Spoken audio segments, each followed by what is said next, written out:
بندگی کیا ہوتی ہے، کسی کا بندہ بن جانا، کسی کا غلام بن جانا، وہ جیسا چاہے جیسا کہے ویسے کرتے جانا، اور بندگی بڑھتے بڑھتے جب قرب میں بدل جائے، محبت ایسی شدید ہو جائے کہ جیسا محبوب چاہتا ہے جیسا وہ کرتا ہے اس کے رنگ میں رنگ جانا، کہ اللہ کا رنگ اللہ کے رنگ سے اور کس کا رنگ بہتر ہے، اور ہم تو اسی کی عبادت کرتے ہیں۔ تو اللہ کا ایک رنگ ہے مہربان، یعنی الرحمن، یعنی بہت رحم فرمانے والا۔ تو تم نے جب اس رنگ سے رنگ لیا تو تم نے کسی انسان پر رحم کر دیا، تو اللہ کے رحم فرمانے والے رنگ میں رنگے گئے، جب رنگے گئے تو بندگی ہونے لگی، رب رب ہونے لگی، اللہ کا رنگ تمہاری شخصیت میں نمایاں ہونے لگا، تو جب نمایاں ہونے لگا تو رنگ لگ گئے، رنگ لگ گئے، عبادت ہو گئی، محبت ہو گئی، قربت ہو گئی، رب نے پیدا کیا کہ اس کے رنگ میں رنگ جاؤں، اس کی صفات کو اپنے عمل، کردار، گفتار میں نمایاں کروں، اسی راہ میں کوشش کروں، تو رنگ لگ گئے، وہ رنگ اللہ کا رنگ، اللہ کے رنگ سے اور کس کا رنگ بہتر ہے، اور ہم تو اسی کی عبادت کرتے ہیں۔ اللہ اپنے مخصوص خاص امر کے تحت آسمانوں اور زمین اور ان کے درمیان جو کچھ بھی ہے ان کے افعال اور ضرورت کے مطابق ان کو برقرار اور قائم رکھنے کا پروگرام دیتا ہے۔ ہر شے کی ایک خوراک ہے، مخصوص رزق ہے جو اس شے کو قائم رکھتا ہے۔ دماغ کی خوراک عقل ہے، آنکھ کی خوراک اس کی بینائی ہے، کان کی خوراک اس کا سننا ہے، بدن کی خوراک اس کا سانس ہے جس نے اسے قائم کر رکھا ہے، زندہ رکھا ہوا ہے۔ روح کی خوراک علم ہے، تو کیا میں ایسے رب کی بندگی کا انکار کر دوں، اس کو چھوڑ کر کسی اور کو اپنا دوست بناؤں جو کہ میری ہی طرح قائم رہنے کے لیے اسی رب کا ہی محتاج ہے؟ واحد رب کائنات ہے جسے کوئی قائم نہیں رکھے ہوئے، وہ خود حی القیوم ہے۔ اللہ اللہ اللہ اللہ اللہ اللہ۔ جب حواریوں نے کہا کہ اے مریم کے بیٹے عیسیٰ، کیا تیرا رب یوں کر سکتا ہے کہ ہم پر آسمان سے کھانا اتارے؟ کہا اللہ سے ڈرو اگر تم ایماندار ہو۔ تو جب حواریوں نے حضرت عیسیٰ علیہ السلام سے سوال کیا کہ اے مریم کے بیٹے عیسیٰ، کیا آپ کا رب ہمارے لیے آسمان سے کھانا نازل کر سکتا ہے؟ لفظی طور پر مائدہ کا مطلب ہے ایک دسترخوان، استعاری طور پر اشارے کے طور پہ یہ حقیقت اور نفسیات کے علم کا حوالہ دیتا ہے۔ دوسرے لفظوں میں وہ عیسیٰ علیہ السلام کے تخلیقی پروگرام، ان کے جوہر پر مشتمل ناموں کی مخصوص ترتیب پر سوال اٹھا رہے تھے۔ تو حضرت عیسیٰ علیہ السلام نے جواب دیا کہ اللہ سے ڈرو اگر تم ایمان والے ہو، کہ تم سوال اٹھا رہے ہو رب کی طاقت پہ، اس کے ہر شے پہ قادر ہونے پہ، کہ کیا وہ ایسا کر سکتا ہے؟ تو وہ رب تو ہر شے پہ قادر ہے، وہ سب کچھ کر سکتا ہے۔ اگر تم ایمان رکھتے ہو اس کی قدرت پہ، سوال مت اٹھاؤ، اس سے ڈرو۔ تو انہوں نے کہا ہم چاہتے ہیں کہ اس میں سے کھائیں اور ہمارے دل مطمئن ہو جائیں، اور ہم جان لیں کہ تو نے ہم سے سچ کہا ہے، اور ہم اس پر گواہ رہیں۔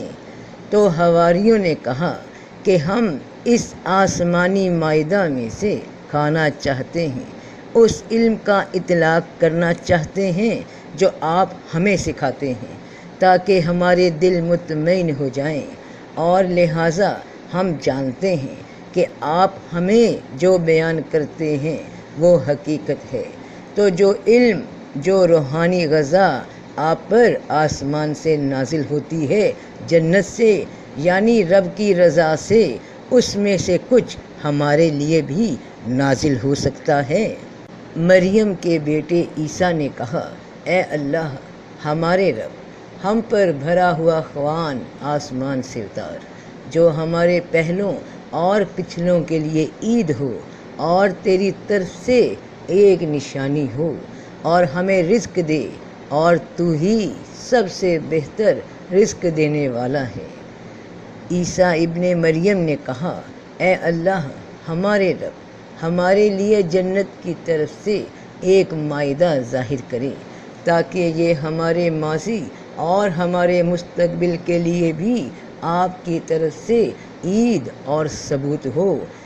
عید کا لفظ عود سے مشتق ہے، جس کا معنی لوٹنا اور خوشی کے ہیں، کیونکہ یہ دن مسلمانوں پر بار بار لوٹ کر آتا ہے اور ہر مرتبہ خوشیاں ہی خوشیاں دے جاتا ہے، اس لیے اس دن کو عید کہتے ہیں کہ ہم پہ یہ آسمانی کھانا، یہ روحانی رزق بار بار اتارا جائے، کہ جو ہم سے پہلے گزر گئے جن پر یہ مائدہ اترا اور جو آنے والے ہیں ان سب کے لیے اس آسمانی رزق کو، اس روحانی رزق کو، اس بصیرت کو، اس باطنی علم کو اتارا جائے جو باطن کی آنکھ کھول دے۔ ہمارے لیے یہ روزی فراہم کریں اے رب ہمارے، کیونکہ آپ بہترین رزق دینے والے ہیں۔ تو اللہ نے فرمایا، بے شک میں وہ خوان تم پر اتاروں گا، پھر اس کے بعد جو کوئی تم میں سے ناشکری کرے گا تو میں اسے ایسی سزا دوں گا جو دنیا میں کسی کو نہ دی ہوگی۔ تو اللہ پاک نے فرمایا، بے شک میں تمہارے لیے اس کا انکشاف کروں گا، اور بے شک میں اسے ہمیشہ تم پر یعنی انسان پر نازل کرتا ہوں، لیکن جو اس کے بعد حقیقت سے انکار کرے گا کہ حق بات دیکھ لینے کے بعد بھی، تو میں اس کو اس طرح سزا دوں گا کہ میں نے دنیا میں کسی کو سزا نہ دی۔ تو بہن بھائیوں، بیٹے بیٹیوں، یہ خوان، یہ کھانا، یہ روحانی خوراک من و سلوہ کی شکل میں تورات سے نازل ہوئی، مائدہ کی شکل میں انجیل سے نازل ہوئی، اور آج قرآن کی شکل میں تم پہ نازل ہو چکی ہے، نازل ہو رہی ہے۔ اسے پہچان لو اور اب جان لو کہ رزق معلوم کی حقیقت کیا ہے۔ تو اس رزق میں تمہارا کتنا مقدر ہے، یہ رزق جو موجود ہے، قرآن کی شکل میں نازل ہوا ہے، اس میں تمہارا کتنا حصہ ہے۔ کہہ دیجئے کہ کیا اللہ کے سوا کسی اور کو ولی بناؤں؟ وہ اللہ جس نے آسمان اور زمین پیدا کیے، اور وہ کھلاتا ہے اور خود کھانے سے پاک ہے۔ آپ کہہ دیجئے کہ مجھے حکم ہوا ہے کہ سب سے پہلے اس کا فرما بردار ہو جاؤں اور ہرگز شرک والوں میں سے نہ ہوں۔ تو کہہ دیجئے اے نبی صلی اللہ علیہ وآلہ وسلم کہ کیا میں اللہ کے سوا کسی اور کو اپنا دوست، خیر خواہ، مددگار، سرپرست سمجھ لوں؟ وہ اللہ جس نے آسمانوں کو بنایا ہے، وہ اللہ جس نے زمین کو بنایا ہے، وہ اللہ جو سب کو کھلاتا ہے، رزق دیتا ہے۔ تو اللہ کیا کھلاتا ہے؟ کون سا رزق دیتا ہے سب کو اور خود کھانے سے پاک ہے؟ اسے کوئی نہیں کھلاتا، وہی سب کو کھلاتا ہے۔ کیا کھلاتا ہے؟ اللہ اپنے مخصوص خاص امر کے تحت آسمانوں اور زمین اور ان کے درمیان جو کچھ بھی ہے، ان کے افعال اور ضرورت کے مطابق ان کو برقرار اور قائم رکھنے کا پروگرام دیتا ہے۔ ہر شے کی ایک خوراک ہے، مخصوص رزق ہے جو اس شے کو قائم رکھتا ہے۔ دماغ کی خوراک عقل ہے، آنکھ کی خوراک اس کی بینائی ہے، کان کی خوراک اس کا سننا ہے، بدن کی خوراک اس کا سانس ہے جس نے اسے قائم کر رکھا ہے، زندہ رکھا ہوا ہے۔ روح کی خوراک علم ہے۔ تو کیا میں ایسے رب کی بندگی کا انکار کر دوں، اس کو چھوڑ کر کسی اور کو اپنا دوست بناؤں جو کہ میری ہی طرح قائم رہنے کے لیے اسی رب کا ہی محتاج ہے؟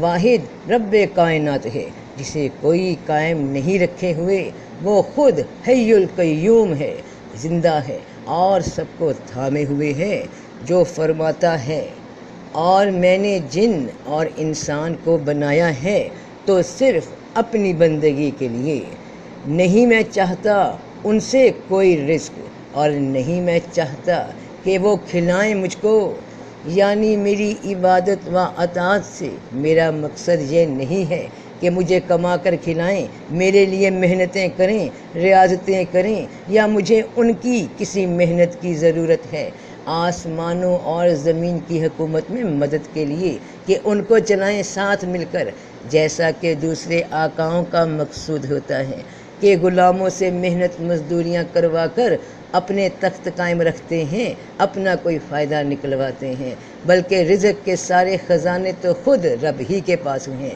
تو رب پاک کا فرمان ہے کہ تمہیں میری عبادت و اطاعت کا اس لیے حکم دیا گیا ہے کہ اس پر عمل کر کے خود تمہارا ہی فائدہ ہوگا، کہ تمہاری ہی آخرت سمر جائے گی، نہ کہ رب کو کوئی فائدہ ہوگا۔ تو اے لوگو، تم اللہ کی طرف محتاج ہو اور اللہ بے نیاز تعریف کیا ہوا ہے، اور یہ بات اللہ تعالیٰ پر کچھ مشکل نہیں کہ اگر وہ چاہے تو تمہیں لے جائے اور نئی مخلوق لے آئے۔ اب مخلوق نے خالق کے لیے تو نہیں کچھ کرنا کہ میرا ہونا بڑا ضروری ہے رب کے کارخانے کو چلانے کے واسطے، کہ پتہ نہیں میں نہ ہوئی تو بڑا نقصان ہو جانا ہے دنیا کا، کہ رب پاک کو میری بڑی ضرورت ہے۔ مجھے تو اس بات کا ادراک ہونا چاہیے کہ وہ اگر مجھے زندگی کی مہلت دے رہا ہے تو یہ اس کا احسان ہے کہ مجھے موقع دے رہا ہے میری آخرت سنوارنے کے لیے، کہ کل کلاں خدا نہ خواستہ کسی عذاب میں مبتلا نہ ہو جاؤں اپنی غلطیوں، اپنی انا یا اپنی ہٹ دھرمی کی وجہ سے۔ تو رب پاک کی یہ دوستی ہی تو ہے، محبت ہی تو ہے، خیر خواہی ہی تو ہے انسان کے ساتھ، کہ اسے موقع دیتا ہے سدھرنے کا۔ تو بے شک اللہ ہی بڑا روزی دینے والا، زبردست طاقت والا ہے، اور تو اپنی نظر ان چیزوں کی طرف نہ دوڑا جو ہم نے مختلف قسم کے لوگوں کو دنیاوی زندگی کی رونق کے سامان دے رکھے ہیں، تاکہ ہم انہیں اس میں آزمائیں، اور تیرے رب کا رزق بہتر اور دیر پا ہے۔ اور اپنے گھر والوں کو نماز کا حکم کر اور خود بھی اس پر قائم رہ۔ ہم تجھ سے روزی نہیں مانگتے، ہم تجھے روزی دیتے ہیں، اور پرہیزگاری کا انجام اچھا ہے۔ اے میرے مالک، ہم میں سے بیشتر انسان تو یہ سمجھتے ہیں کہ روزی، طعام، کھانا، رزق تو دنیاوی جسمانی زندگی کی رونقوں کا سامان ہی ہے، اور آپ فرماتے ہیں کہ یہ رزق ہی نہیں، یہ روزی ہے ہی نہیں، بلکہ رب کا رزق اس روزی سے، اس رزق سے الگ ہے، بہتر ہے، باقی رہنے والا ہے، اور وہ رزق ہے تیری یاد، تیرا حکم، تیری اطاعت، یعنی روح کا رزق ہی حقیقت کا رزق ہے، اصل روزی ہے، وہ تیرا عطا کردہ علم ہے جو تو ہی عطا کر سکتا ہے اپنے بندوں کو، کیونکہ تیرا علم ہی ہر علم پہ حاوی ہے۔ اور دنیا کی روزی، دنیا داری کا رزق، یعنی برائی اور برائی کے عملوں سے بچنا، اللہ کی نافرمانی سے بچنے کا انجام ہی خیر کا ہونے والا ہے۔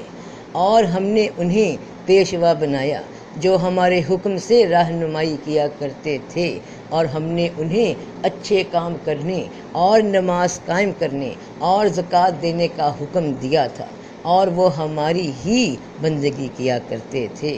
تو اور میں نے جن اور انسان کو بنایا ہے تو صرف اپنی بندگی کے لیے، یعنی اللہ کی بندگی یہ ہوئی کہ نیک کام کرنا، اللہ کی نماز یعنی اس کے احکام، اس کا نظام قائم کرنا، زکوٰۃ یعنی اللہ کی راہ میں اپنی جان و مال کے ساتھ جد و جہد کرنا، اپنے سے کمزور کے لیے اپنے مال میں سے حصہ رکھنا۔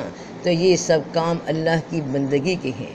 بندگی کیا ہوتی ہے؟ کسی کا بندہ بن جانا، کسی کا غلام بن جانا، وہ جیسا چاہے، جیسا کہے ویسے کرتے جانا، اور بندگی بڑھتے بڑھتے جب قرب میں بدل جائے، محبت ایسی شدید ہو جائے کہ جیسا محبوب چاہتا ہے جیسا وہ کرتا ہے اس کے رنگ میں رنگ جانا کہ اللہ کا رنگ اللہ کے رنگ سے اور کس کا رنگ بہتر ہے، اور ہم تو اسی کی عبادت کرتے ہیں۔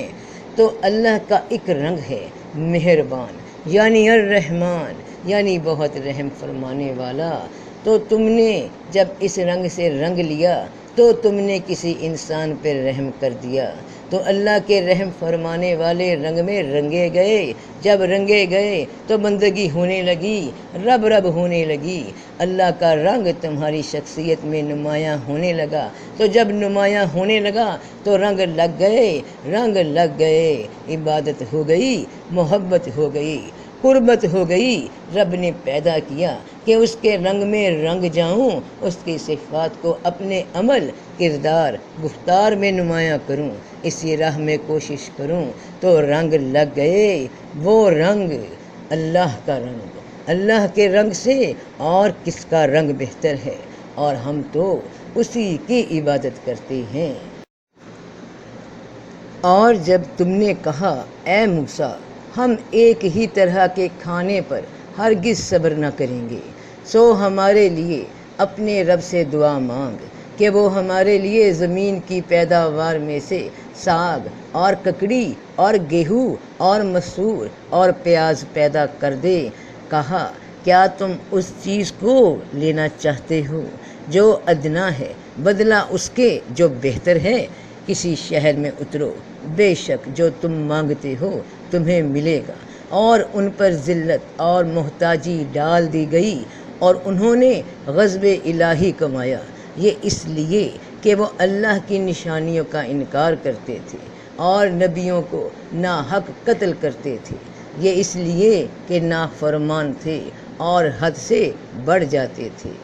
تو جب تم نے کہا کہ اے موسیٰ علیہ السلام ہم سے ایک ہی طرح کے کھانے پہ صبر نہیں ہوتا، وہ من و سلویٰ جو آسمان سے نازل ہو رہا ہے، یعنی روح کی خوراک ہمارے لیے کافی نہیں۔ کیوں نہیں؟ کیونکہ اس میں دنیا کے رنگ نہیں، جسم کے لیے دنیاوی رونقوں کے وہ سامان نہیں جو ظاہری آنکھ کان سمجھ کو کشش دیں۔ ہمارے لیے اس بات میں کوئی اہمیت، خوشی یا اٹریکشن نہیں کہ یہ سب جو ہم مصر میں چھوڑ آئے وہ جسم کی رونقیں، آسائشیں، کھیل تماشے، کہ ہم ان سب سے بچیں۔ اور کیوں؟ کیونکہ آگے کی زندگی روح کے لباس میں جینا ہے، تو ہمیں اس پہ تسلی نہیں، ہم مطمئن نہیں، ہم راضی نہیں، ہم خوش نہیں، ہم اپنی انا کو، اپنی مرضی کو ترک نہیں کر سکتے۔ تو اپنے رب سے کہیے کہ ہمیں یہاں بھی وہ سب دے جو ہماری گزشتہ زندگی میں تھا، جہاں سے آپ ہمیں لے آئے۔ تو موسیٰ علیہ السلام نے فرمایا ان سے کہ اعلیٰ روحانی خوراک کے بدلے ادنا دنیاوی وقتی نعمتوں کو ترجیح دے رہے ہو، اپنی ذاتی خواہشات کے پیچھے لگ رہے ہو، جسم کو اہمیت دے رہے ہو، اپنی مرضی کو رب کی مرضی پہ اہمیت دے رہے ہو، تو اترو نیچے کسی شہر میں، یعنی تم اپنے مقام سے گر گئے، نیچے اتر آئے اس حیثیت سے جو تمہیں عطا ہوئی تھی، اور دنیاوی رونقوں کے لیے تم نے آخرت کو بھلا دیا، اللہ کا غضب، اس کی ناراضگی کو کما لیا۔ تو اے ایمان والو، اے مسلمانوں، اے موجودہ امت مسلمان، اے رسول پاک محمد مصطفیٰ صلی اللہ علیہ وآلہ وسلم کو ماننے والو، ان کے امتیوں، سو تو ان کے مال اور اولاد سے تعجب نہ کر۔ اللہ یہی چاہتا ہے کہ ان چیزوں کی وجہ سے دنیا کی زندگی میں انہیں عذاب دے اور کفر کی حالت میں ان کی جانیں نکلیں۔ اللہ پھر فرماتا ہے کہ اور ان کے مالوں اور اولاد سے تعجب نہ کر، اللہ یہی چاہتا ہے کہ انہیں ان چیزوں کے باعث دنیا میں عذاب دے اور ان کی جانیں نکلیں ایسے حال میں کہ وہ کافر ہی ہوں، کیونکہ جس نے دنیا کی زندگی میں صرف جسم کی ضروریات کو ہی ترجیح دی، اپنی انا کو ہی آگے رکھا، تو انجام پھر آگ ہے، عذاب ہے۔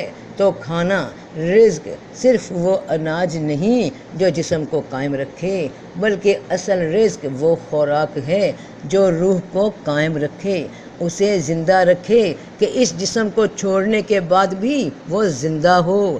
تو روح جب زندہ رہے گی تو اپنا مقام پالے گی، نیکی میں داخل ہو جائے گی، اللہ کی رضا میں داخل ہو جائے گی۔ اور اگر اسے اس زندگی میں ہی، دنیا کی زندگی میں ہی جسم کی خواہشات کے تلے دبا دیا، مار ڈالا، تو انجام پھر کیا ہوگا؟ جب روح ہی زندہ نہیں تو وہ کس مقام کو پائے گی؟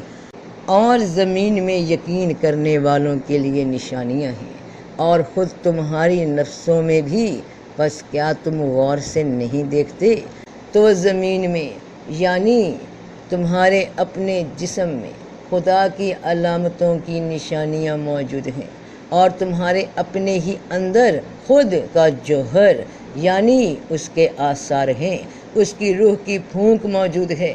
تو کیا تم اپنی باطنی آنکھ سے نہیں دیکھتے؟ وہ بصیرت، وہ شعوری طاقت جو اندرونی سچائی کے مطابق تمام فطری مظاہر پیدا کرتی ہے، تو وہی ہے جس نے سورج کو روشن بنایا اور چاند کو منور فرمایا اور چاند کی منزلیں مقرر کیں تاکہ تم برسوں کا شمار اور حساب معلوم کر سکو۔ یہ سب کچھ اللہ نے تدبیر سے پیدا کیا ہے۔ وہ اپنی آیتیں سمجھداروں کے لیے کھول کھول کر بیان فرماتا ہے، ان کے لیے وہ جو اللہ کو کھڑے اور بیٹھے اور کروٹ پر لیٹے یاد کرتے ہیں اور آسمان اور زمین کی پیدائش میں فکر کرتے ہیں، کہتے ہیں اے ہمارے رب، تو نے یہ بے فائدہ نہیں بنایا، تو سب عیبوں سے پاک ہے، سو ہمیں دوزخ کے عذاب سے بچا۔ اور ہم نے آسمان اور زمین کو اور جو کچھ ان کے بیچ میں ہے بیکار تو پیدا نہیں کیا۔ یہ تو ان کا خیال ہے جو کافر ہیں، پھر کافروں کے لیے ہلاکت ہے جو آگ ہے۔ یعنی یہ جو اس قدر وسیع کائنات تخلیق کی گئی، اس کا مقصد صرف یہ نہیں کہ دنیا ہی دنیا ہے، جسم ہی جسم ہے، باقی تمام کی اہمیت نہیں۔ تو اس تخلیق کو بیکار وہی سمجھتے ہیں جو خود کی حقیقت کو نہیں سمجھتے، جن کا کھانا، جن کا رزق صرف جسم کی حد تک ہے، اور جو لوگ اپنے رب کی کائنات پہ غور و فکر کرتے ہیں، تو ایسوں کے لیے رب فرماتا ہے کہ اور تمہاری روزی آسمان میں ہے، اور جو تم سے وعدہ کیا جاتا ہے، یعنی روحانی سچائی اور رہنمائی کے ساتھ ساتھ آخرت کی ہمیشہ رہنے والی نعمتیں اور مقام کا وعدہ۔ پس آسمان اور زمین کے مالک کی قسم ہے، بے شک یہ برحق ہے جیسا تم باتیں کرتے ہو۔ تو قسم ہے رب کریم کی کہ موت کے بعد کی زندگی اتنی ہی بڑی حقیقت ہے جیسے کہ تمہیں بیان کرنے کی قوت دی گئی ہے، حتیٰ کہ آپ بولتے ہو یا بولنے کے قابل ہو۔ انسان کے تصوراتی طور پر سوچنے کی صلاحیت کا اشارہ یہی لوگ ہیں جن کے لیے رزق معلوم ہے۔ یہ رزق معلوم کیا ہوتا ہے؟ یعنی کہ ان کے لیے پہلے سے معروف، پہلے سے طے شدہ رزق موجود ہے۔ وہ رزق ملے گا آخرت میں ان کو، جسے وہ پہچان لیں گے کہ ہمیں زمین پر اپنی زندگی کے دوران ایمان اور نیک اعمال کا بدلہ دینے کا وعدہ کیا گیا ہے۔ دوسرے لفظوں میں اس دنیا میں انسان کے اعمال اور طرز عمل ان کے پھلوں میں آئینہ دار ہوں گے، پھل یا نتائج آنے والی زندگی میں، جیسا کہ قرآن مجید میں اس مقام پہ بیان ہوا ہے کہ اور ان لوگوں کو خوشخبری دے جو ایمان لائے اور اچھے کام کیے کہ ان کے لیے باغ ہیں، ان کے نیچے نہریں بہتی ہیں، جب انہیں وہاں کا کوئی پھل کھانے کو ملے گا تو کہیں گے یہ تو وہی ہے جو ہمیں اس سے پہلے ملا تھا، اور انہیں ہم شکل پھل دیے جائیں گے اور ان کے لیے وہاں پاکیزہ جوڑے ہوں گے اور وہ وہیں ہمیشہ رہیں گے۔ تو یہ تو وہی پھل ہے جو ہمیں پہلے کھانے کو ملا دنیا کی زندگی میں، یعنی جنت سے اترا ہوا وہ خوان، وہ علم جو ہمیں اب دوبارہ مل گیا، کہ ان لوگوں کو جو ایمان لائے اور نیک کام کرتے رہے خوشی کی خوشخبری سنائی جا رہی ہے۔ باغات وہ پھلدار عمل جس کے ذریعے ہمیشہ کی زندگی عطا ہو رہی ہے، جب بھی انہیں اس کے پھل یعنی نعمتیں دیے جائیں گے، ان کا مقرر کردہ رزق، تو وہ کہیں گے کہ یہ وہی دن ہے، وہی وعدہ ہے، وہی امید ہے، وہی یقین ہے جو پورا ہو گیا۔ رزق پاکیزہ، رزق پاکیزہ ماضی سے پاکیزہ حال مل گیا، وہ اپنے شراکت داروں کے ساتھ ہمیشہ ہمیشہ رہیں گے۔ لفظ زوج مختلف سیاق و سباق میں مختلف چیزوں کے معنی میں استعمال ہوتا ہے، جبکہ اس کا سب سے عام استعمال شادی میں شراکت دار کے معنی میں ہوتا ہے۔ اس کا مطلب شعور کے معنی میں بھی ہے۔ اور جنت میں جانے کے بعد تمہارے جوڑے، یہ تمہارے اعمال جو پھل کی شکل میں تمہارے ساتھ جوڑ دیے جائیں گے، اور وہی ہے جو آسمان میں بھی معبود ہے اور زمین میں بھی معبود ہے، اور وہی حکمت والا جاننے والا ہے۔ وہ تمہارے جسموں کا بھی مالک ہے اور تمہاری روحوں کا بھی مالک ہے، دونوں نظام اسی کے ہاتھ میں ہیں۔ تمہارے اندر اور باہر جو بھی تبدیلی واقع ہوتی ہے سب اسی کے حکم سے ہے۔ تم جیسا عمل کرتے ہو ویسا نتیجہ پالو گے اور پا رہے ہو۔